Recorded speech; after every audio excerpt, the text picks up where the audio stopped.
my performances are impactful.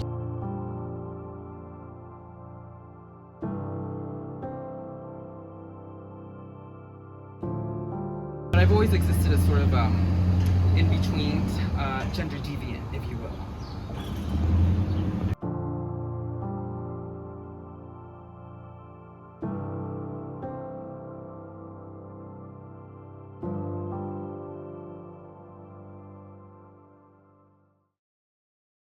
Hello, I am Gardenia Santabella, and we are in the middle of the street of downtown McAllen, which is for me a community and cultural center.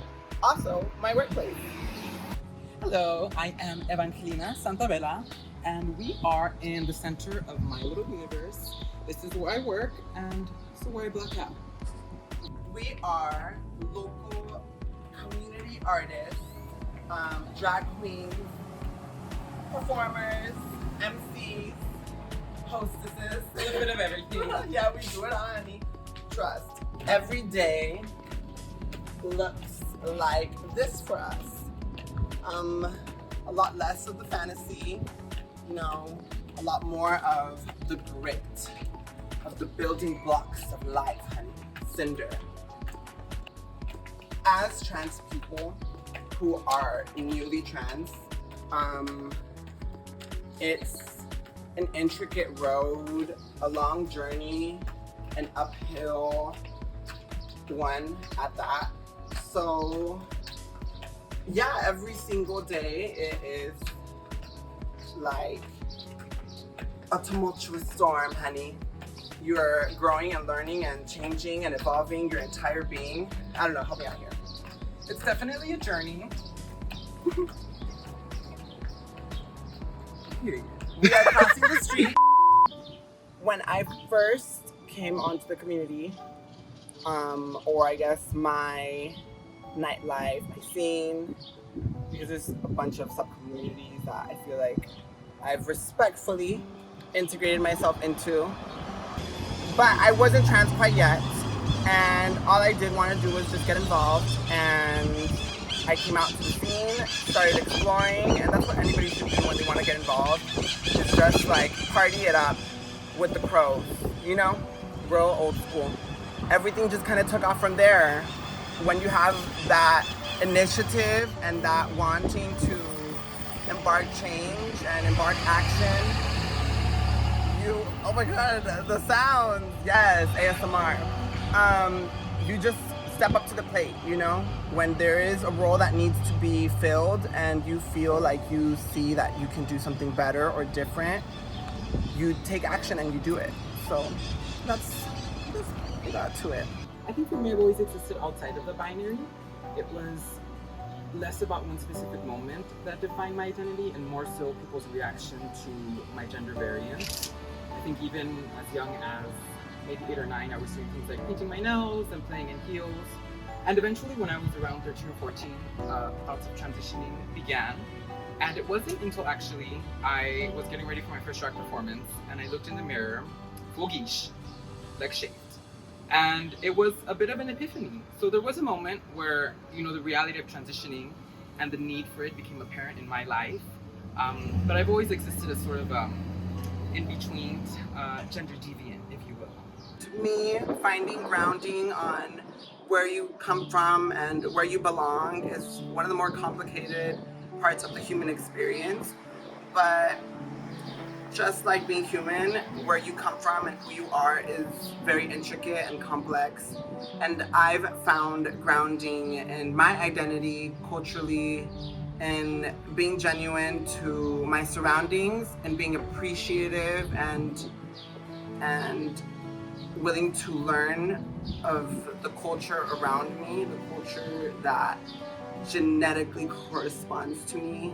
And as a Frontera 956 La Chiquita native, I identify with my blend of Mexican and American roots. I identify with the experience of living by the border. I identify with my language and with the isms and theatrics that come with it. So, yes, that's should I identify as?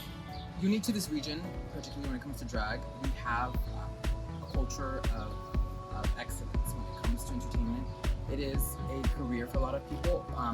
It's also a very spiritual thing, I think. And really in all drag scenes, there is, it's led by trans women, it's led by people who are gender variant. And so it starts existing outside of, you know, a way to make money or look fierce, and a way to connect with your identity and connect with the person you are in order to be able to project that. Getting ready is my favorite part, especially when it's done with family or friends. When you are in the community and you like only really get to be your genuine, authentic, lively self within these spaces and these people, they become your family. So getting ready is just like a carne asada for us, girl. We kick it back. We are also very vulnerable, very naked as showgirls. I mean, this is of course for performers, but as showgirls, we're naked in front of each other. We're changing. We're even like bald-headed because we have a head. What are they called? Caps on, and we take off wigs for in between shows. So it's a beautiful, vulnerable bonding experience for each other. I remember the first time, or one of the first times I was getting in guiche or performing, we were there together. We were in the presence of another trans woman. We were not trans quite yet. We were already drag queens, cross-dressers galore, and we weren't super used to that routine. So when they kind of started just shedding everything in front of us, just being almost completely vulnerable, they would kind of like persevere through being completely naked in front of somebody who they could see as a foe and be like you see me now. I think as shocking as it was to see this performer who's so glamorous on stage kind of peel everything back, it was also really endearing that they would trust us with such a, you know, armorless view of themselves. It spoke a lot, again, to the culture of getting ready, to the culture of these familial spaces that we build out of lack of belonging anywhere else.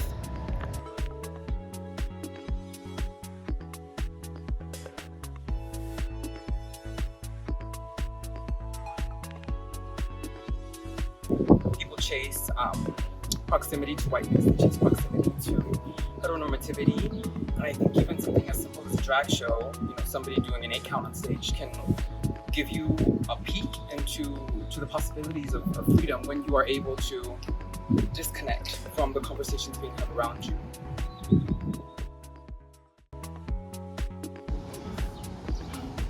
So the questions will be... We met pre-transitioning when she was 18 and I was 19. We were online friends first, and then we started hanging. This is pre like any drag, pre any transition, so we were just like friendsies. Oh, it was after quarantine. It was after quarantine, and we were in exile, of course. Starved for social interaction. Yes, and we were eager to find somebody that you could safely interact with, because during quarantine it was genuinely like scary to just go out there and expose yourself and your family. We chose to socialize with each other, and for months we were literally just meeting up by a beautiful river. Not the Bravo, but just a creek. A canal. There's a sliver of water in the ground. And we would, you know, cherish and savor beautiful conversations in which we realized we're so connected. And the reason I do anything is to provide like somebody to look up to, some visibility. I think as a little like brown kid in the valley, I felt so alienated. I never saw anybody like me specifically on TV, on stage. So I just really want to be just somebody to look up to, somebody who lived authentically. I want to inspire people to do the same. So to me, legacy is very important. I want to leave something, a footprint of good change, of productivity, of love, of culture, of acceptance. We're in a place in society where shit is being run really weird, and I want to try my hardest to get us out of that. And so far, we've done a pretty cute campaign. So yes, continuing to campaign for love and equity and liberation, queer and trans liberation, truly so.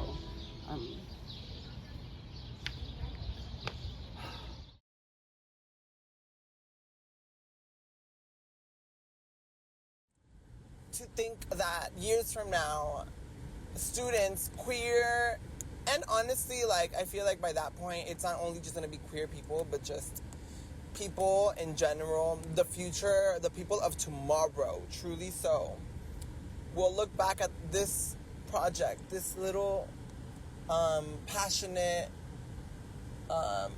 caring project, and we'll be able to reference it as history, as like a first person experience, a first person interview where you have like a reference or a piece of like perspective from somebody firsthand who was like there and witnessed.